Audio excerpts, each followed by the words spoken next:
الحمد لله رب العالمين والصلاة والسلام على سيد المرسلين أما بعد فأعوذ بالله من الشيطان الرجيم بسم الله الرحمن الرحيم الصلاة والسلام عليك يا رسول الله وعلى آلك وأصحابك يا حبيب الله الصلاة والسلام عليك يا نبي الله وعلى آلك وأصحابك يا نور الله۔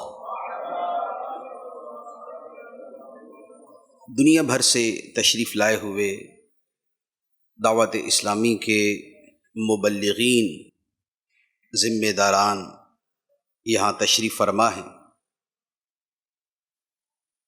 دنیا بھر میں جو دعوت اسلامی کا دینی کام جاری ہے وہ الحمدللہ آپ سب کی کاوشوں اور برکتوں ہی سے جاری ہے۔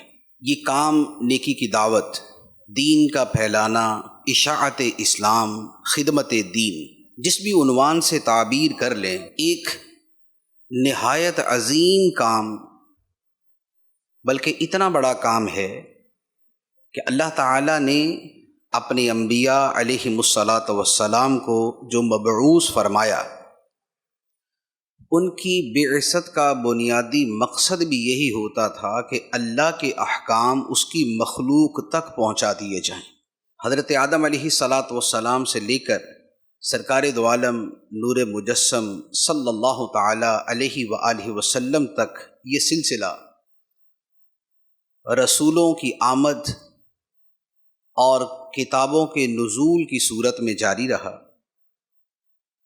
اور ہر نبی جو دنیا میں تشریف لاتے تھے ان کی تشریف آوری کا مقصد جو قرآن میں بیان ہوا، احادیث میں بیان ہوا، اور خود جو لفظ نبی کی ڈیفینیشن ہے اسی میں یہ معنی اور مفہوم موجود ہے کہ نبی کون ہوتا ہے۔ فرمایا ہوا انسان بعثہ اللہ الی الخلق لتبلیغ احکامہ، نبی وہ ہستی ہے جسے اللہ تعالیٰ اپنی مخلوق کی طرف اس لیے بھیجتا ہے کہ وہ خدا کے احکام اس کے بندوں تک پہنچا دے۔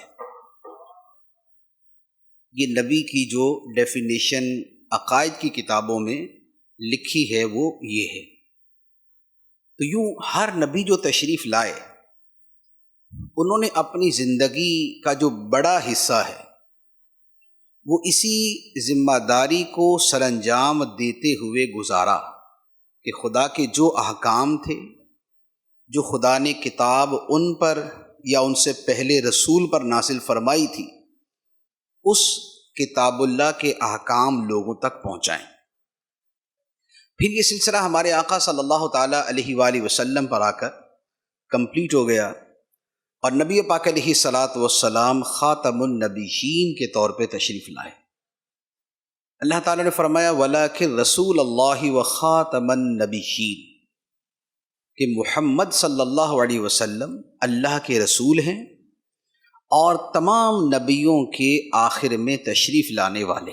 یہ ہمارا عقیدہ بھی ہے، لیکن اس عقیدے کے ساتھ ایک اور کویسچن جو ہے وہ جڑا ہوا ہے، وہ یہ ہے کہ جب اللہ تعالیٰ نے اپنی مخلوق کی ہدایت کا انتظام فرمایا ہے، جیسے انسان کی فزیکل نیڈز ہیں اسی طرح اس کی اسپریچول نیڈز بھی ہیں، جیسے ظاہری ضرورتیں ہیں اسی طرح باطنی ضرورتیں بھی۔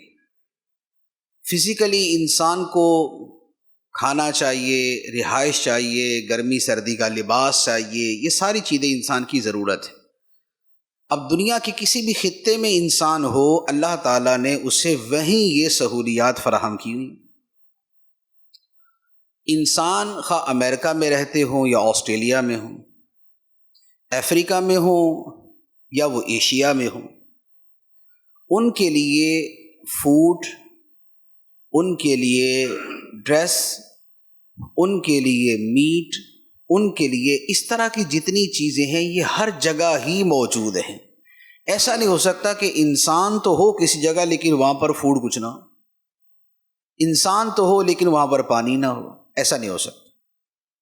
تو جس طرح فزیکل نیڈز ہیں اور اللہ تعالیٰ نے وہ ہر جگہ پرووائڈ کی، اسی طرح جو اسپرچول نیڈز ہیں وہ بھی اللہ تبارک و تعالیٰ نے ہر جگہ ہی پرووائڈ کی ہیں، اور وہ ہیں اپنے نبیوں کی صورت میں۔ لیکن اب سوال یہ ہے کہ ہمارا تو عقیدہ یہ ہے کہ ہمارے نبی صلی اللہ علیہ وآلہ وسلم اللہ تعالیٰ کے آخری نبی، آپ کے بعد اب اور کوئی نبی نہیں کہ ہمارے آقا صلی اللہ علیہ وآلہ وسلم کو تمام انسانوں کے لیے، جملہ مخلوقات کے لیے اللہ تعالیٰ نے رسول بنایا، نبی بنایا۔ قرآن مجید کی آیت ہے، اللہ تعالیٰ نے ارشاد فرمایا قل یا ایھا الناس انی رسول اللہ الیکم جمیعا، اے حبیب تم فرما دو کہ اے لوگو میں تم سب کی طرف اللہ کا رسول بن کے آیا ہوں، تم سب کی طرف۔ نبی پاک علیہ الصلوۃ والسلام کے زمانے سے لے کر قیامت تک، مشرق سے لے کر مغرب تک، تمام انسانوں کے لیے ہمارے نبی صلی اللہ علیہ وآلہ وسلم اللہ کے رسول بن کے آئے۔ جب سب کے لیے رسول ہیں تو اس کا مطلب یہ ہوا کہ اب نبی پاک علیہ الصلوۃ والسلام کی دعوت، آپ کا پیغام، آپ کا دین، آپ جو شریعت لے کر آئے، جن احکام کے ساتھ آپ کو بھیجا گیا، وہ دین، وہ احکام، وہ شریعت بھی ہر جگہ پہنچ جائے، کیونکہ جو اسپرچول نیڈز ہیں وہ انہی کے ذریعے پوری ہوں گی، وہ شریعت کے ذریعے پوری ہوتی۔ تو اگر فزیکل نیڈز کے لیے جو فیسلٹیز چاہیے وہ ہر جگہ ہیں، تو جو اسپرچول نیڈز ہیں ان کے لیے بھی چیزیں ہر جگہ ہونی چاہیے۔ لیکن نبی پاک صلی اللہ تعالیٰ علیہ وآلہ وسلم سے دنیا سے تشریف لے گئے، اور جو آپ کا دین ہے اس کے حوالے سے اللہ تعالیٰ نے فرما دیا الیوم اکملت لکم دینکم، میں نے تمہارے لیے تمہارے دین کو مکمل کر دیا، کمپلیٹ کر دیا۔ اور اس دین کے بارے میں فرمایا هو الذی ارسل رسولہ بالہدی والدین الحق لیظہرہ علی الدین کلہ، وہی اللہ ہے جس نے اپنے رسول کو بھیجا حق کے ساتھ اور ہدایت کے ساتھ اور دین حق کے ساتھ، تاکہ اس نبی کے دین کو سارے دینوں پر غالب کر دے، اس نبی کے دین کو سارے دینوں پر غالب کر دے۔ یہ ہمارے نبی صلی اللہ علیہ وآلہ وسلم کے دین کی ایک خصوصیت، اور خود یوں کہہ لیں کہ نبی پاک علیہ الصلوۃ والسلام کی ذمہ داریوں میں سے ایک ذمہ داری تھی۔ اب جب نبی پاک علیہ الصلوۃ والسلام دنیا سے تشریف لے گئے تو یہ جو دین کو بقیہ سارے دینوں پر غالب کرنا ہے، اور یہ جو کافۃ للناس، تمام انسانوں تک پہنچانا ہے، یہ ذمہ داری کس کی ہوگی؟ یہ نبی پاک علیہ الصلوۃ والسلام کی نیابت میں آپ کی امت کی ہوگی۔ کیوں؟ اس لیے کہ اللہ تعالیٰ نے فرمایا کنتم خیر امۃ اخرجت للناس، اے مسلمانوں تم بہترین امت ہو، اخرجت للناس جو لوگوں کے سامنے ظاہر کی گئی، تأمرون بالمعروف وتنہون عن المنکر، تم نیکی کا حکم دیتے ہو اور برائی سے منع کرتے ہو۔ تو گویا اللہ تعالیٰ نے انبیاء علیہم الصلاۃ والسلام کے ذریعے جو سلسلہ چلایا، آدم علیہ الصلاۃ والسلام سے جو سلسلہ شروع ہوا، وہ چلتے چلتے اس امت کے ہاتھ میں بطور نائب کے دے دیا گیا۔ اب یہ مسلمانوں کی مجموعی ذمہ داری ہے کہ وہ اس فریضے کو سر انجام دیں۔ اب اس کا طریقہ کیا ہو؟ اللہ تعالیٰ نے اس کا طریقہ بیان فرمایا، وَلْتَكُن مِّنكُمْ أُمَّةٌ يَدْعُونَ إِلَى الْخَيْرِ، فرمایا اے مسلمانوں تمہیں ایک گروہ ایسا ہونا چاہیے جو خیر کی طرف دعوت دے، جو نیکی کی طرف دعوت دے، یأمرون بالمعروف وینہون عن المنکر، اور اچھی بات کا حکم دے اور برائی سے منع کرے۔ یہ اللہ تعالیٰ نے طریقہ بیان فرما دیا کہ اے مسلمانوں، تم میں ایک گروہ ایسا ہونا چاہیے جو خیر کی دعوت دینے والا ہو، اچھی بات کا حکم دیتا ہو اور برائی سے منع کرتا ہو۔ تو گویا اب ہم اگر اپنے آپ کو دیکھتے ہیں یا ہم دعوت اسلامی کو دیکھتے ہیں تو ہم اسی آیت کے مصداق ہیں، اسی آیت پہ عمل کرنے والے ہیں، اسی ذمہ داری کو نبھانے والے ہیں، اور ہم پر جو ذمہ داری ہے وہ بنیادی طور پر تنظیم کی بعد میں ہے اور خدا کے دین کی پہلے ہے۔ ہم اگر اپنے علاقوں میں، اپنے ملکوں میں، اپنے جہاں پر بھی ہم دین کا کام کرتے ہیں، دین کی دعوت دیتے ہیں، تو تنظیم تو ہوتی نہ ہوتی، خدا کا حکم تو پھر بھی تھا، اللہ تعالیٰ کا حکم تو پھر بھی تھا۔ دعوت اسلامی نے تو ہمارے لیے آسانی پیدا کر دی، ہمیں طریقہ کار سکھا دیا، ہمیں بہت سی ایسی سہولیات دے دی کہ جس کی وجہ سے ہمارے لیے اس ذمہ داری کو پورا کرنا آسان ہو گیا۔ اگر دعوت اسلامی نہ بھی ہوتی تب بھی آیت موجود تھی، وَلْتَكُمْ مِنْكُمْ أُمَّةٌ يَدْعُونَ إِلَى الْخَيْرِ وَيَأْمُرُونَ بِالْمَعْرُوفِ، کہ تم میں ایک گروہ ایسا ہونا چاہیے جو خیر کی طرف دعوت دے، نیکی کا حکم دے، برائی سے منع کرے۔ تو یوں سمجھ لے کہ ہم جو دعوت اسلامی کا دینی کام کرتے ہیں، اس میں ہم ایک تنظیم کے طور پہ کام کرتے ہیں، یہ ایک ہماری اجتماعیت ہے، ہمارا ایک اتفاق ہے، ہمارا ایک اتحاد ہے، اور اس اتفاق میں ایک برکت ہے، اور اس اتفاق کے اندر ایک اسٹرینتھ ہے۔ لیکن اس سے جدا گانا یہ وہ چیز ہے کہ جو ہمیں فرمایا گیا تھا، یا ایھا الذین آمنوا کونوا انصار اللہ، اے ایمان والو اللہ کے دین کے مددگار بن جا۔ اللہ کے دین کی مدد کیا ہے؟ لفظ کا ترجمہ تو ہے انصار اللہ، اللہ کے مددگار بن جاؤ۔ الفاظ کا ترجمہ ویسے یہ ہے، اے ایمان والو اللہ کے مددگار بن جاؤ، لیکن ڈیفینیٹلی مراد اس سے یہی ہے کہ اللہ کے دین کے مددگار بن جاؤ۔ اب اللہ کے دین کی مدد کیا ہے؟ جب ہم کسی کی مدد کرتے ہیں تو اس کی مدد دو اعتبار سے ہے، یا تو وہ کسی مشکل میں ہے، ہم اسے مشکل سے نکالتے ہیں، یا وہ جس جگہ پہ ہے ہم اسے وہاں سے تھوڑا سا اوپر لے جاتے، امپروو کر دیتے ہیں۔ تو یا تو مشکل سے نکالنا ہے یا اسے ڈیولپ کرنا ہے۔ اللہ کے دین کی مدد کیا ہوگی کہ دین جہاں جس انداز میں کسی مشکل کا شکار ہے، ہم اس مشکل کا مقابلہ کریں اور دین کو اس سے نکالیں۔ اور دوسری طرف یہ ہے کہ دین کا کام اور دین کی عظمت جہاں پہنچی ہوئی ہے، ہم اسے وہاں سے اور بلندی پہ لے جائیں۔ جیسے آج تک صوفیاء کرام، علماء کرام، اولیاء کرام یہ سب کرتے آئے۔ سرکار غوث پاک رضی اللہ تعالیٰ عنہ کا لقب کیا تھا؟ محی الدین، دین کو زندہ کرنے والے۔ اس کا مطلب یہ ہوا کہ دین کے اوپر ایک کمزوری، ایک مردنی، ایک ویکنس تھی کہ جسے سرکار غوث پاک نے دور فرما دیا۔ یہی شے ہوتی ہے جس کے لیے دوسرا لفظ بولا جاتا ہے مجدد، کہ دین کے اوپر بدعات، خرافات اور اس طرح کی چیزیں آتی ہیں، اور مجدد جو ہے وہ دین کو نئے سرے سے اصلی روپ میں لوگوں کے سامنے پیش کر دیتا ہے۔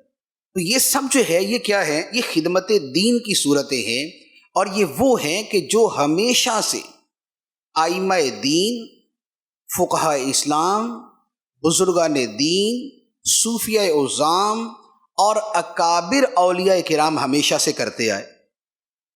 جہاں کفر تھا وہاں اسلام کی روشنی پھیلائی، جیسے خواجہ غریب نواز رحمۃ اللہ علیہ، جیسے حضور داتا گنج بخش علی حجویری رحمۃ اللہ علیہ، یا اور دیگر کثیر علاقوں کے اندر جہاں پر اولیاء کرام نے لوگوں تک اسلام پہنچایا اور وہاں سے کفر کا خاتمہ ہوا۔ جیسے یہ پورا انڈونیشیا، ملائیشیا، یہ سارے علاقے جو ہیں یہ کوئی جہاد سے فتح نہیں ہوئے، یہاں پر اسلام جو پھیلا ہے وہاں اسلام جو ہے وہ مجاہدین کے ذریعے نہیں پہنچا، وہاں تاجروں کے ذریعے اور مبلغین کے ذریعے اور صوفیہ کے ذریعے پہنچا۔ تو اولیاء کرام، صوفیاء کرام ہمیشہ سے اسی طریقے سے دین کی خدمت کرتے آئے۔ تو اب یہ جو دین کی ذمہ داری ہے، جو دین کو لوگوں تک پہنچانا ہے، خواہ وہ کفر کی تاریکی ختم کر کے اسلام کا نور پہنچانے کی صورت میں ہو، کتاب انزلناہ الیک لتخرج الناس من الظلمات الی النور، قرآن پاک کی آیت ہے۔ فرمایا کہ ہم نے یہ کتاب نازل فرمائی آپ کی طرف اس لیے کہ آپ لوگوں کو تاریکیوں سے روشنی کی طرف لے جاؤ، ظلمتوں سے نور کی طرف لے جاؤ، اندھیروں سے اجالے کی طرف لے جاؤ۔ یہ اللہ تعالیٰ نے کتاب اس لیے نازل فرمائی۔ اور دوسری صورت یہ ہے کہ جہاں پر اسلام پہلے سے موجود ہے، مسلمان پہلے سے موجود ہیں، لیکن چونکہ نفس، شیطان، دنیا، مال کی محبت، یہ وہ چیزیں ہیں، خواہشات نفس کہ جو انسان کو گناہوں کی طرف لے ہی جاتی۔ پہلے والے اچھے ہوتے ہیں تو بعد والے گناہ گار آ جاتے ہیں۔ فَخَلَفَ مِن بَعْدِهِمْ خَلْفٌ أَضَاعُوا الصَّلَاةَ وَاتَّبَعُوا الشَّهَوَاتِ، کہ پہلے والے اچھے تھے لیکن بعد میں ایسے ناخلف آئے، ایسے نالائق لوگ آئے جنہوں نے نمازوں کو ضائع کیا اور اپنی خواہشات کی پیروی کی۔ تو ایک اچھا سسٹم چلتا آ رہا ہوتا ہے، دادا پردادا بڑے نمازی تھے، اولاد بے نمازی، پہلے والے بڑے متقی تھے، بعد والے جو ہے وہ گناہوں سے ہٹتے ہی نہیں ہیں، ہر وقت نیٹ کے اوپر، فیس بک کے اوپر، ادھر ادھر چیزوں کے اوپر گناہوں میں ڈوبے ہوئے۔ یہ کیا ہے؟ وَاتَّبَعُوا الشَّهَوَاتِ۔ تو جہاں پہلے نمازی اور بعد میں بے نمازی، جہاں پہلے گناہوں سے بچنے والے اور بعد میں خواہشات میں ڈوبنے والے، وہاں پر ہماری دوسری ذمہ داری آتی ہے کہ اب انہیں اس معاصی کی، گناہوں کی گندگی سے نکال کر اب انہیں نیکیوں کی دنیا کی طرف لے جائیں اور انہیں نیک سے نیک تر بنائیں، پہلے سے زیادہ نیک بنائیں۔ اور دعوت اسلامی الحمدللہ یہی کام کرتی ہے۔ ہمارا جو سب سے بڑا کام ہے وہ یہی ہے۔ تو نیکی کی دعوت دینا، برائی سے منع کرنا، اور جو کام ہم دنیا بھر میں دعوت اسلامی کے ترجمان کے طور پہ، اس کے ریپریزنٹیٹیو کے طور پہ، یا اس کے مبلغ کے طور پہ، یا اس کے ذمہ دار کے طور پہ ہم کرتے ہیں، وہ بیسیکلی یہی ہے۔ جب ہمارا کام یہی ہے کہ ہم اللہ کا دین اللہ کے بندوں تک پہنچائیں، اللہ کے احکام اس کے بندوں تک پہنچائیں، نبی پاک صلی اللہ تعالیٰ علیہ وآلہ وسلم کی سنتیں آقا کریم علیہ الصلاۃ والسلام کی امت تک پہنچائیں۔ جب ہمارا کام یہی ہے تو جو بھی کام کیا جاتا ہے اس کے کرنے کا ایک طریقہ ہوتا ہے۔ طریقے سے کام کیا جائے تو بہت اچھے انداز میں ہو جائے گا، بغیر طریقے کے کیا جائے تو کام تو وہی ہوگا، اس کے اوپر سرمایہ، اس پہ انرجی، اس پہ جو کچھ بھی ریسورسز ہیں سب اسی طرح استعمال ہوں گے، لیکن اس کا نتیجہ وہ نہیں نکلے گا۔ مجھے یہاں بٹھانے کے بجائے درمیان میں بٹھا دیں، آدھے بندے میرے پیچھے ہوں، آدھے میرے آگے ہوں، تو وہی کیمرے ہیں، وہی بندے ہیں، وہی جگہ، سارا کچھ وہی ہے، لیکن نتیجہ وہ نہیں۔ کیوں؟ اس لیے کہ کرنے کا طریقہ ٹھیک نہیں۔ آپ کو اوپر بٹھا دیں، مجھے نیچے بٹھا دیں، نظر کسی کو نہ ہو، کیا ہوگا؟ کیمرے بھی وہی، سارا کچھ وہی ہے، جگہ بھی وہی ہے، آپ بھی وہی، میں بھی وہی، تقریر بھی وہی، سارا کچھ وہی ہے، نتیجہ وہ نہیں ہے۔ کیوں؟ اس لیے کہ طریقے سے نہیں کیا۔ تو جہاں کام مقصود ہے وہاں پر اس کام کا صحیح طریقہ بھی مقصود ہوتا ہے۔ جہاں کام مقصود ہے وہاں کام کا صحیح طریقہ بھی مقصود ہوتا ہے۔ اس کی ایک مثال عرض کروں، قرآن پاک میں نماز کے بارے میں کتنے احکام ہیں، نماز پڑھو، نماز پڑھو، نماز پڑھو، نماز پڑھو۔ علماء فرماتے ہیں کہ تقریباً 700 کے قریب نماز کے بارے میں تاکید ہے یا اس کا ذکر ہے کسی بھی انداز میں۔ لیکن آپ اگر قرآن مجید کا مطالعہ کریں تو آپ کو پتہ چلے گا کہ اللہ تعالیٰ نے اکثر و بیشتر جگہ جہاں نماز کا فرمایا ہے وہاں یہ نہیں فرمایا نماز پڑھو، صلو، یہ نہیں فرمایا، فرمایا اقیموا الصلاۃ، نماز کو اچھے طریقے سے قائم کرو۔ حالانکہ صلو کا معنی بھی وہی ہے، نماز پڑھو، لیکن قرآن اقیم الصلاۃ یقیمون الصلاۃ اقیم الصلاۃ یہی بار بار فرمایا۔ اقامت کسے کہتے ہیں؟ اقامہ، یقیمو، یقیمون، اقامو، یہ جو الفاظ ہیں اس کا مطلب یہ ہوتا ہے کہ نماز کو ایسے ادا کرنا کہ اس کے جو ظاہری باطنی آداب ہیں وہ سارے ادا ہو جائیں۔ تو پڑھنی نماز ہی ہے، لیکن اس کے لیے اللہ تعالیٰ نے جو تعبیر بیان فرمائی وہ تعبیر وہ ہے کہ جو اس نماز کی ادائیگی کے ساتھ اس نماز میں کمال پیدا کر دے، اس نماز کے اندر خوبصورتی پیدا کر دے۔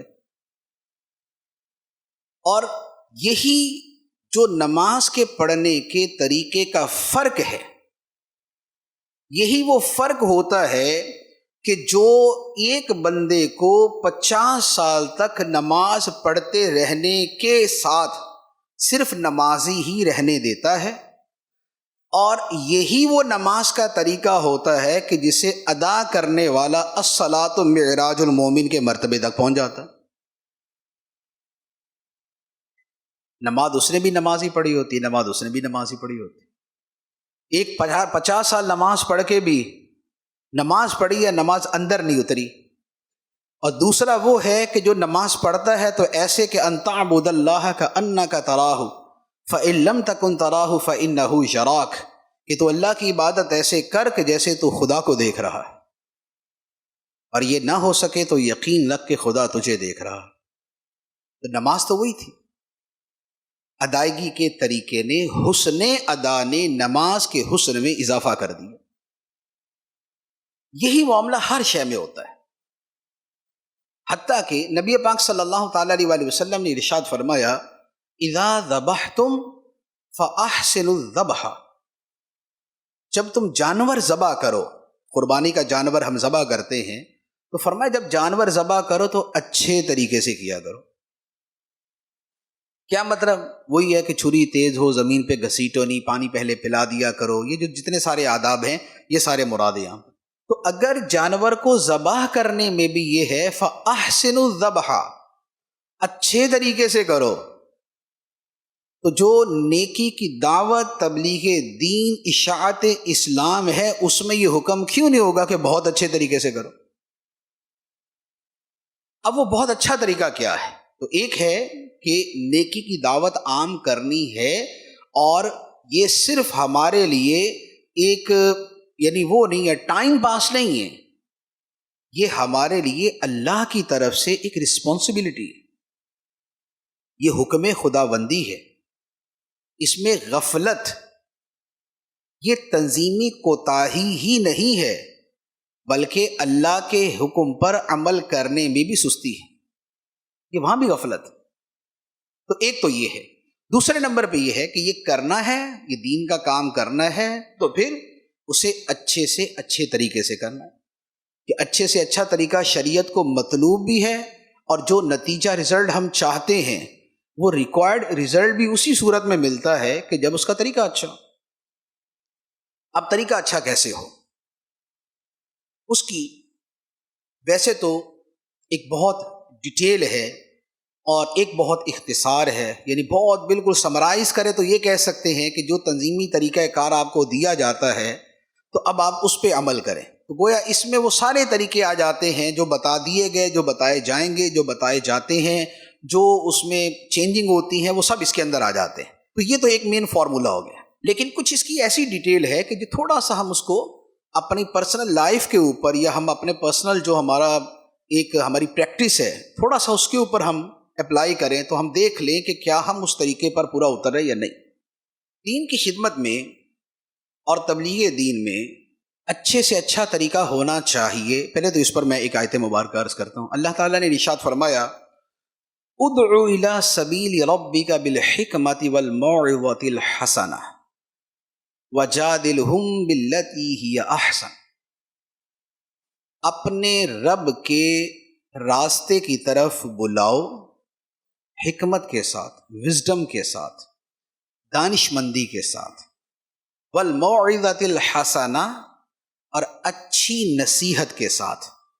موعظہ حسنہ کہتے ہیں، اچھی نصیحت کہتے ہیں کہ بات ایسے کی جائے کہ دل میں اتر جائے، یہ ہے موعظہ حسنہ، بات ایسے کی جائے کہ دل میں اتر جائے۔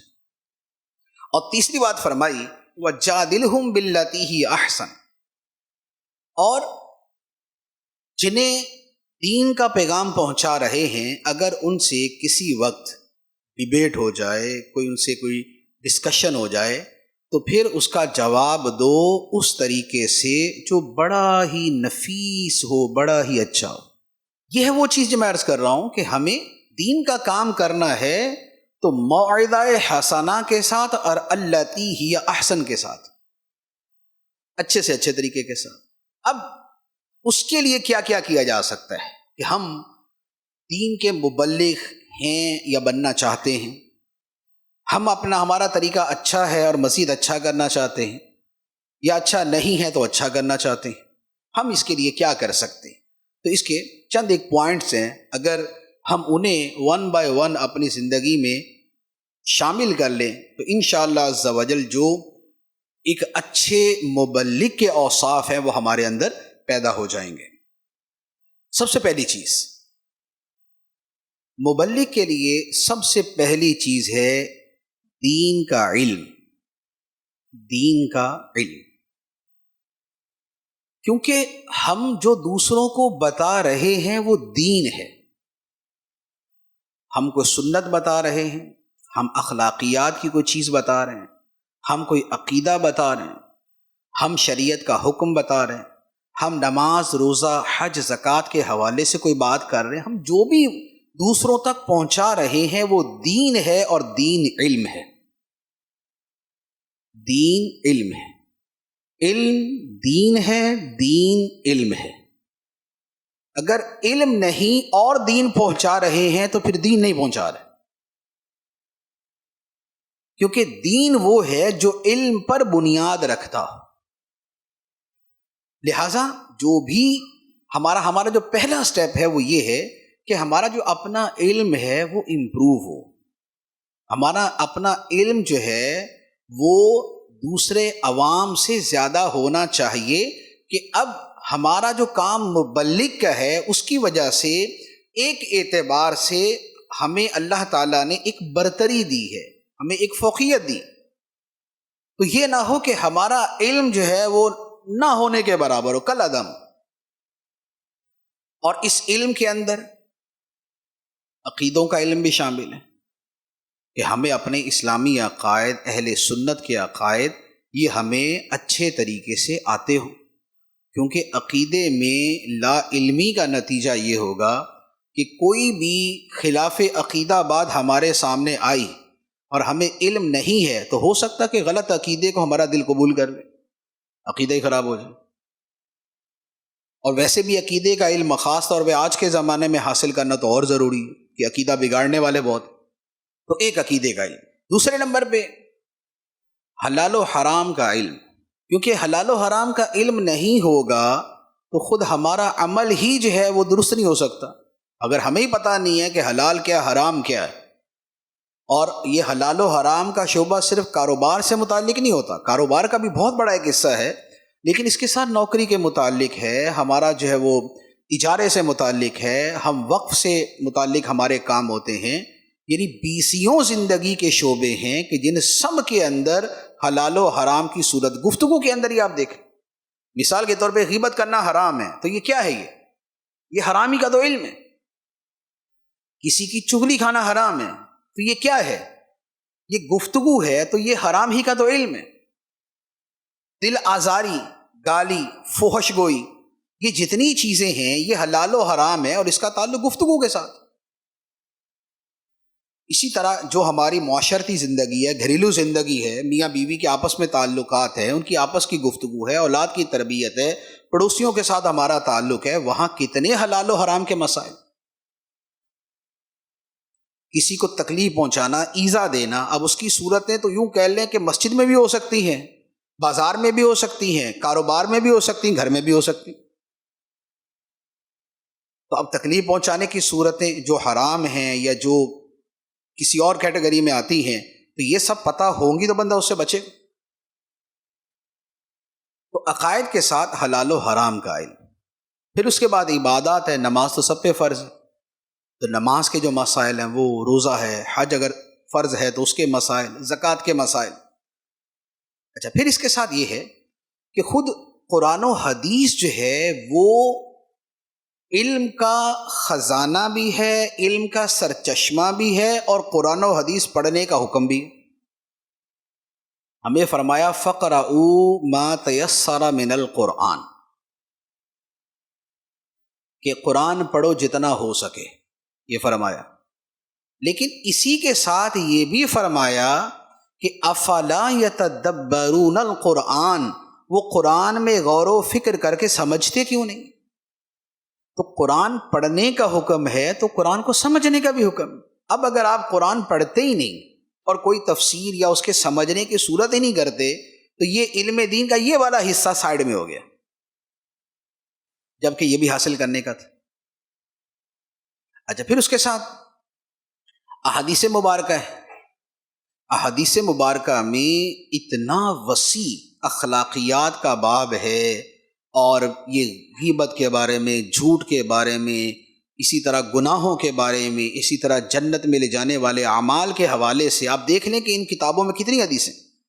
جنت میں لے جانے والے اعمال جو ہمارے مکتبے کی چھپی ہوئی کتاب ہے، ہزاروں حدیثیں اس میں.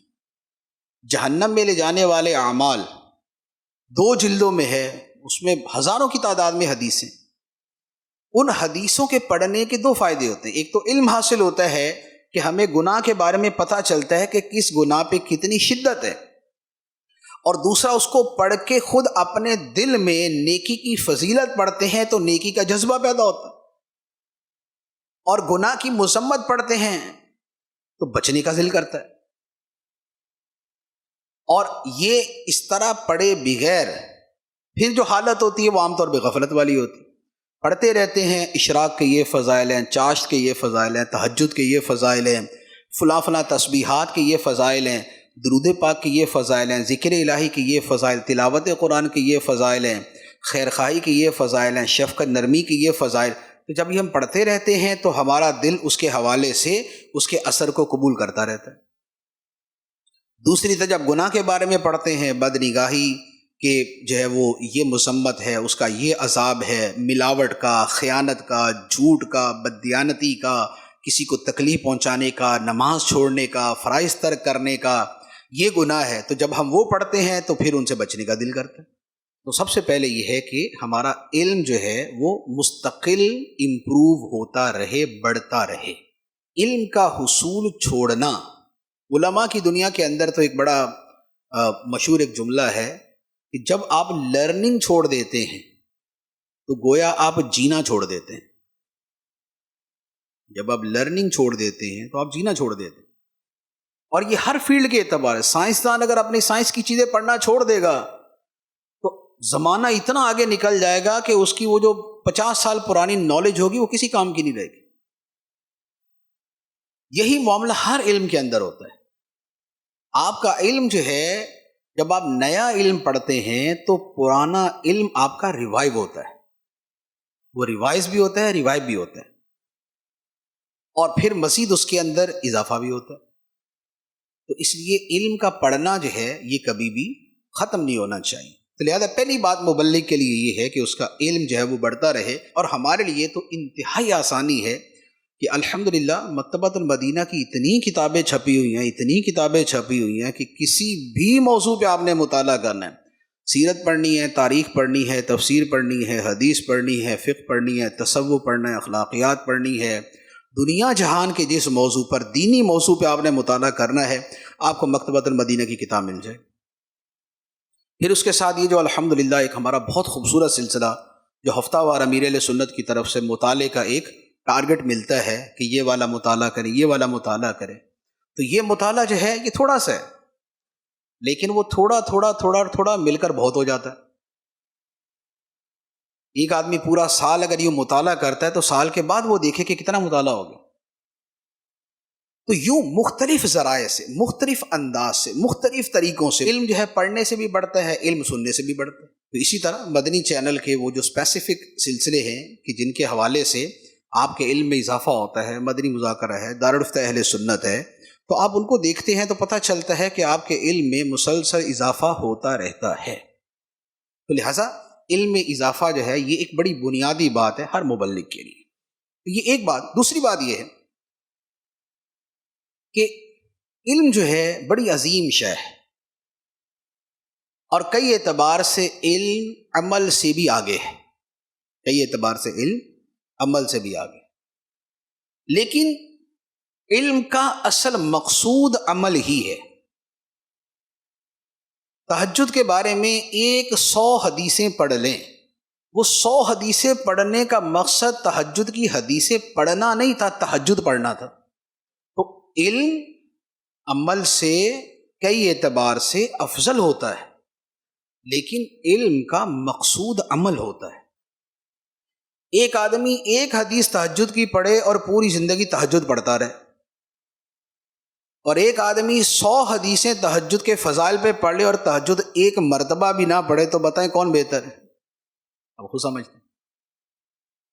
تو علم کا مقصد عمل ہوتا ہے، اسی لیے علماء فرماتے ہیں، جو ربانی علماء ہیں، کہ علم جو ہے وہ نمک کے برابر ہونا چاہیے اور عمل آٹے کے برابر۔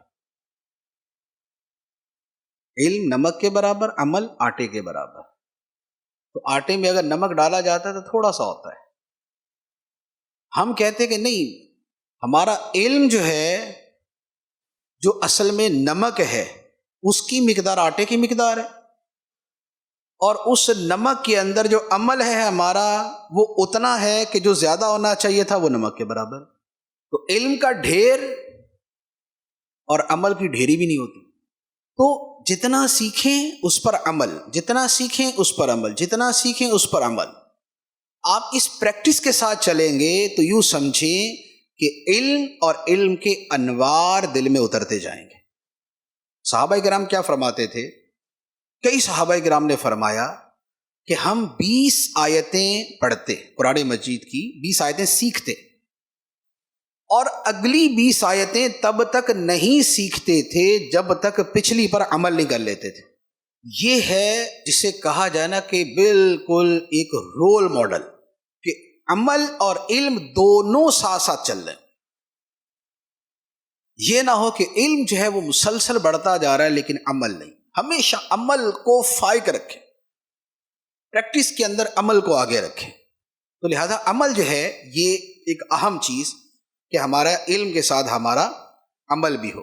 اچھا، عمل کے لیے ویسے تو بہت سارے طریقے ہیں، لیکن ایک طریقہ جو شاید ہمارے لیے آسان ہے، جو یوں کہہ لے کہ ہمارا اپنا جو ایک ہمارا اپنا جو سیلف اسیسمنٹ ہے ہماری، ہم اس کے اعتبار سے ہمارے لیے فائدہ مند ہوگا، وہ کیا ہے؟ ہر بیان کے بعد اور ہر درس کے بعد، ہر بیان کے بعد اور ہر درس کے بعد ایک مرتبہ اس پر غور کر لیں کہ میرا اپنے اس بیان اور درس پر کتنا عمل ہے، میرا اپنے بیان پر اور اپنے درس پہ کتنا عمل ہے۔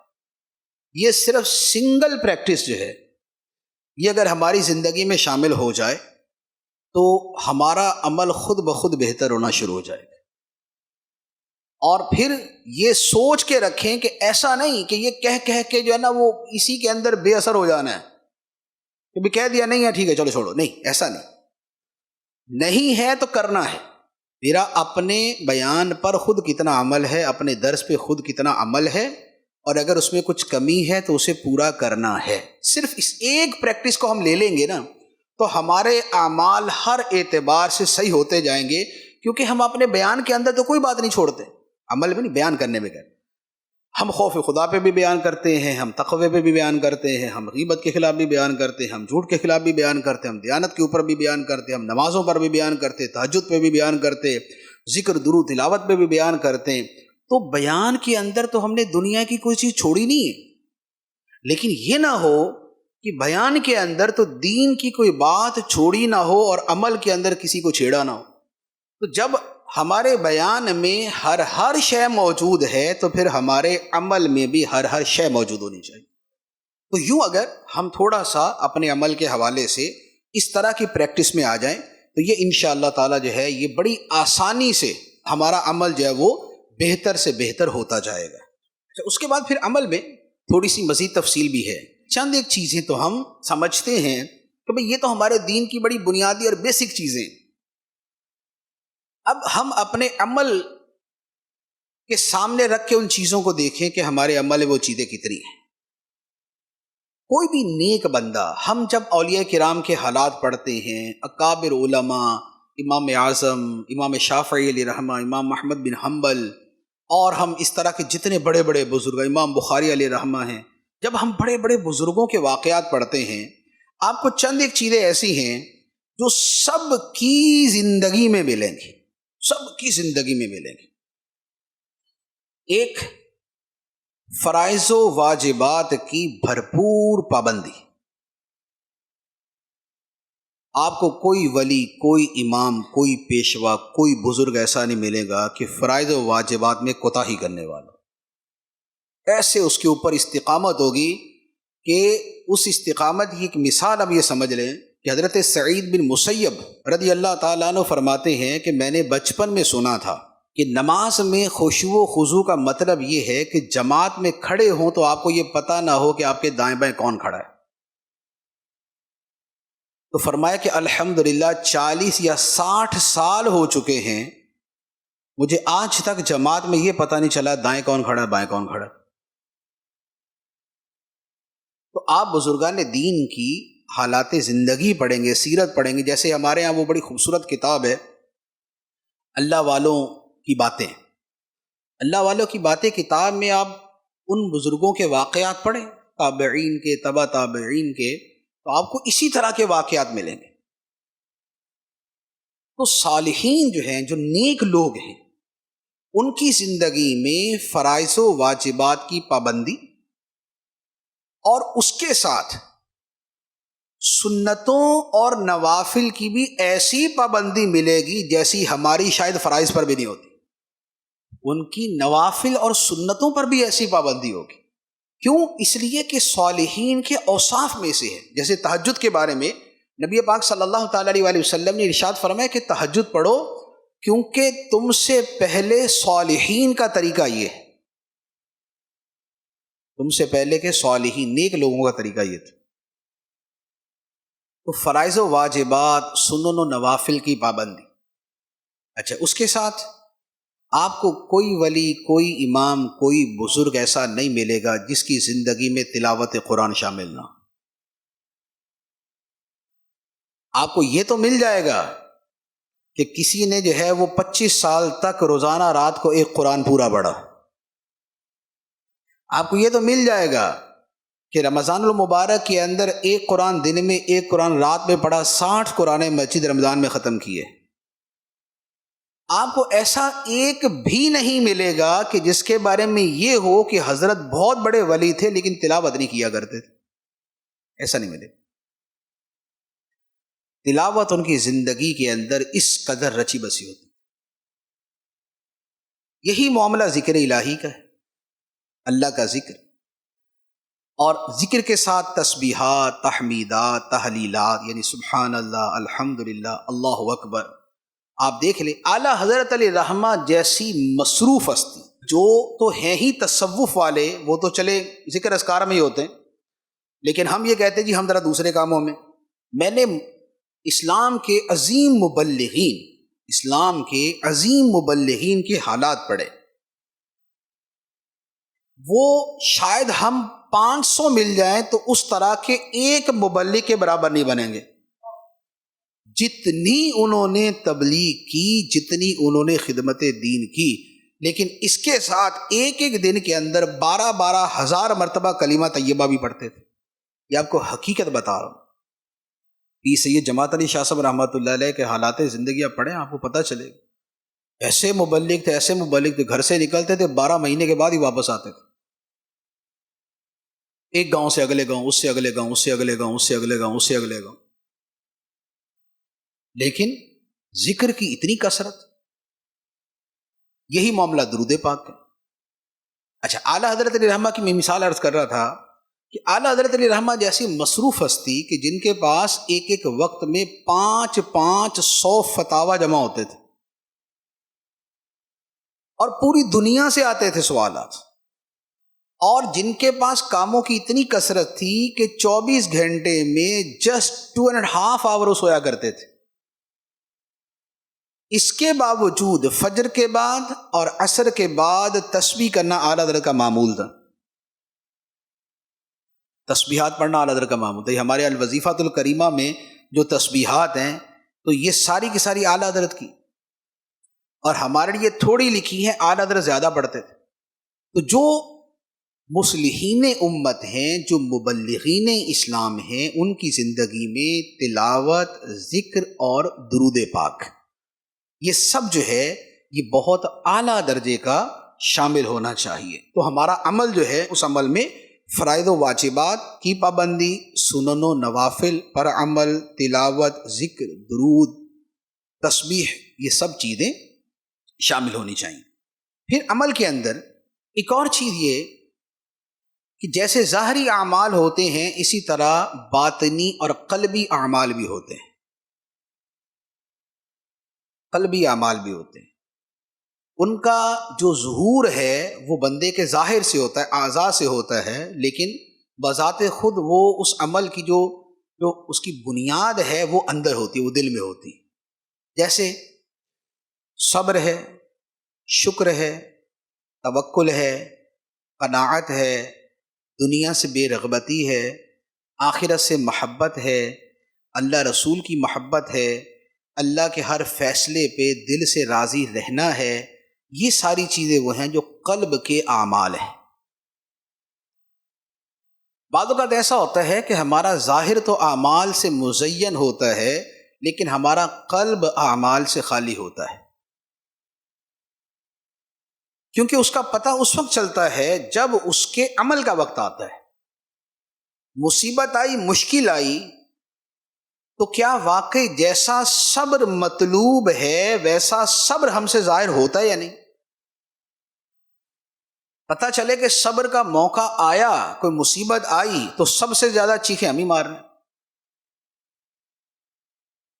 اور اس کو بتا، اس کو بول، اس کو بتا، اس کو بتا، ارے یہ مشکل آ گئی، ارے یہ مشکل آ گئی، ارے یہ مشکل آ گئی، تو صبر کہاں؟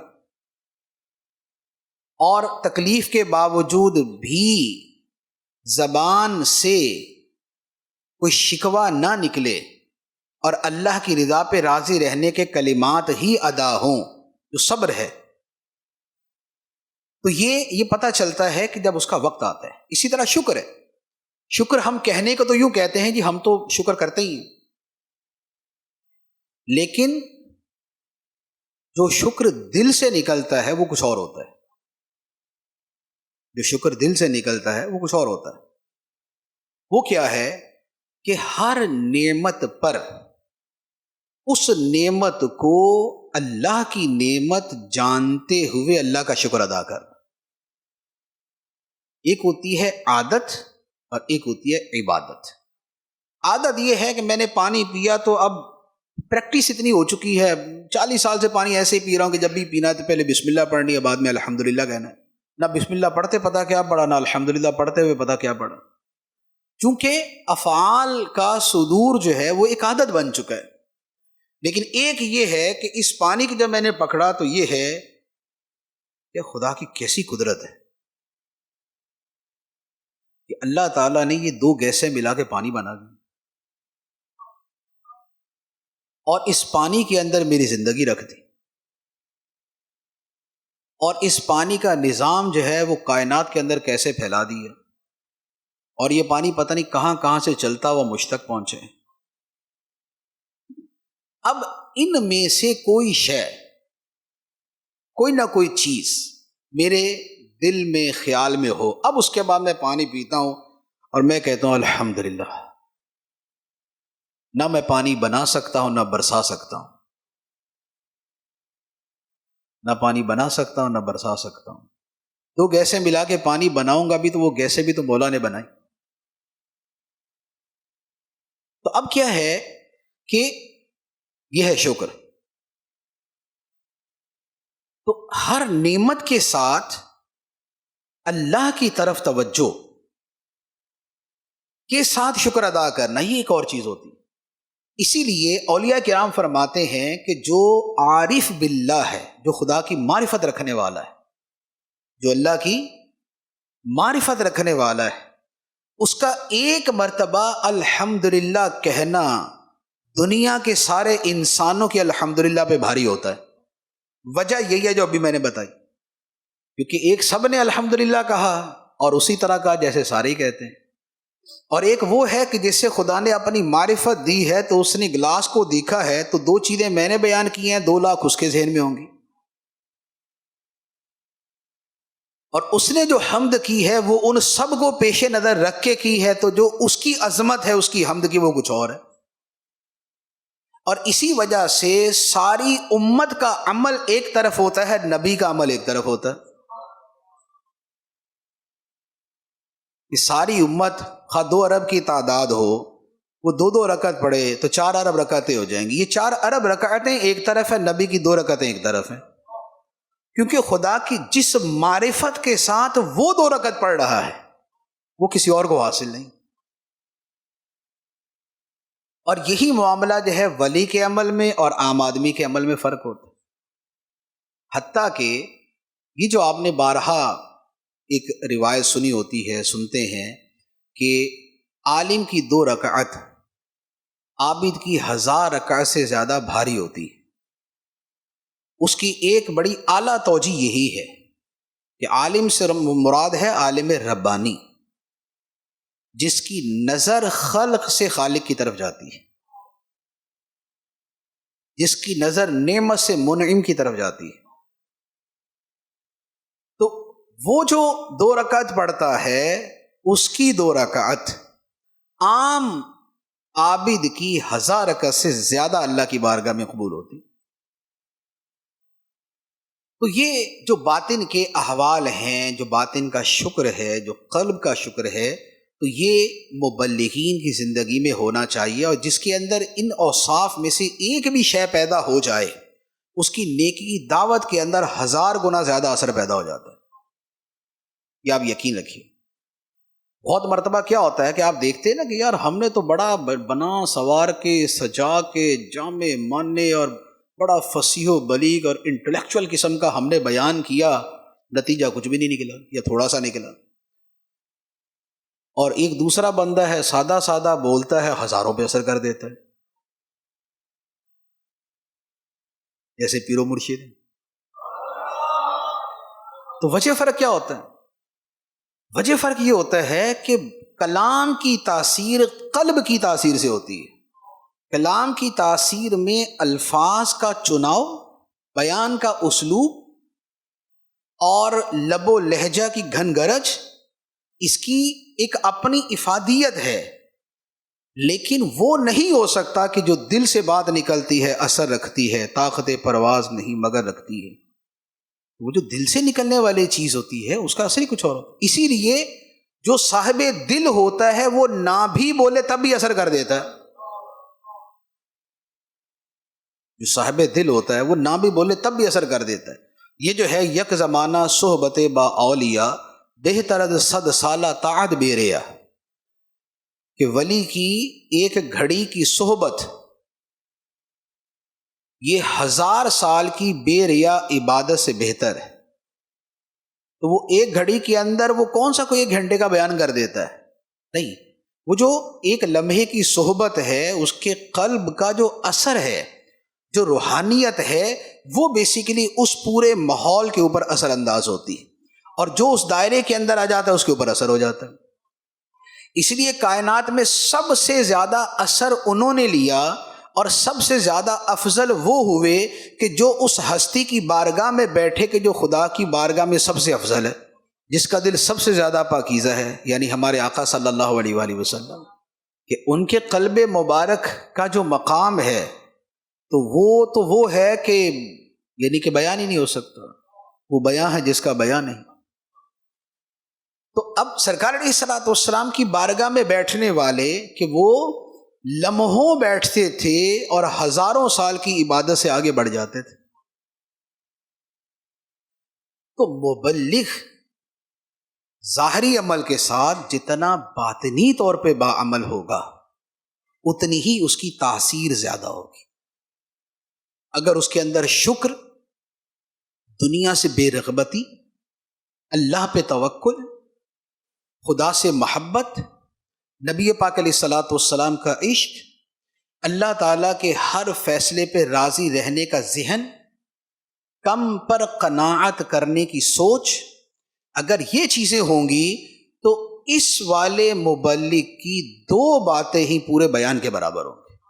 ہم دین کا کام کرنا چاہتے ہیں، دعوت اسلامی کا دینی کام کرنا چاہتے ہیں، تو ہم اپنے ظاہر اور اپنے باطن ان دونوں کو اس انداز سے بنانے کی اور اس انداز میں ڈھالنے کی کوشش کریں۔ اللہ تعالیٰ عمل کی توفیق عطا فرمائے، آمین بجاہ النبی الامین صلی اللہ علیہ وسلم۔